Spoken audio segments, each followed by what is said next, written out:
Hi there, I'm Pastor Scott, and welcome to this week's Sunday preview for March 8th. We're continuing with our sermon series this week, focused on the Lord's Prayer and how the Lord's Prayer can be a model for us of what it looks like to pray at a regular basis. What do we pray about? Why do we pray? All of these questions we're exploring throughout this series during the season of Lent.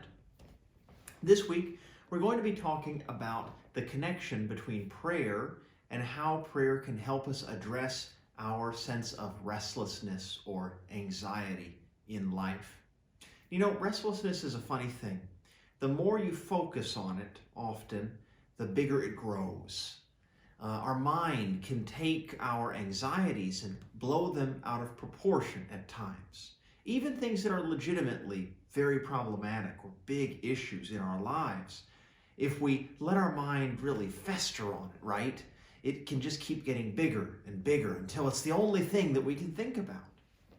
But something that Warren Smith in his book, The Lord's Prayer, Confessing the New Testament, talks about is that when through prayer we focus our attention not on ourselves and the problems we have, but intentionally for a period of time on God, miraculously, it almost seems, our restlessness and its hold on our life can lessen or even at points dissipate.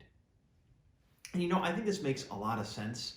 It doesn't have to be just in prayer. When you can take your mind off of something, at times when you return to it, your relationship to that problem may be different. Maybe you see it from a different lens. It's a similar kind of concept. But I think that what's unique about prayer is when through prayer we in particular focus our mind on God, we receive grace. That's one of our very important Methodist beliefs, is that through certain practices like prayer or communion or being in relationship with other Christians and talking about our faith, just a few small examples, through these means of grace, as John Wesley spoke about, God reaches into our life and helps us and can even change how we see life, our very perception of things. And as that more and more occurs, our ability to cope with restlessness, stress, or anxiety, whatever is your word, I think can improve throughout time. So I can't wait to explore this whole idea with you this Sunday. Please consider sharing this video with a friend.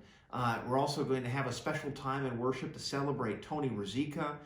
He's a CPA and used to be one of our past presidents in Glencoe, who's given us a great deal of help as a church with our recent financial transition after John Martin retired from his position as treasurer.